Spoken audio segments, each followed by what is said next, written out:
সকাল সকাল সেদিন বেরিয়ে গিয়েছিলাম হামজা চৌধুরী আসবে এই কারণেই। বিমানবন্দরে সব সাংবাদিকরা সেখানে উপস্থিত ছিল। সবাই আসলে অপেক্ষা করছিলাম যে কখন হামজা আসবে।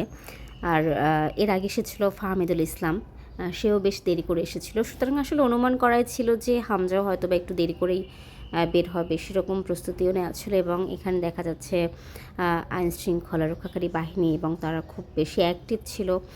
তারা চেষ্টা করছিল সবাইকে আসলে সরাতে। অবশেষে হামজা আসলেন এবং তার সবসময় মুখে একটা হাসি লেগে থাকে এবং তিনি আসলে খুব আন্তরিক। হাত নেড়ে হচ্ছে অভিবাদন গ্রহণ করেন। অনেক সময়ে পরে হামজাকে নিয়ে গাড়ি বের হলো এবং দেখতে পাচ্ছেন যে কড়া নিরাপত্তা, এবং সাংবাদিকরা আসলে সবাই হুড়হুড় করে চলে যাচ্ছিল। এই কারণে আসলে খুব বেশি তাকে দেখাও যাচ্ছিল না। এই যে কত সুন্দর মিষ্টি হাসি দিয়ে সবাইকে আসলে হাত নেড়ে শুভেচ্ছা নিল, ভালো লাগলো এই বিষয়টা।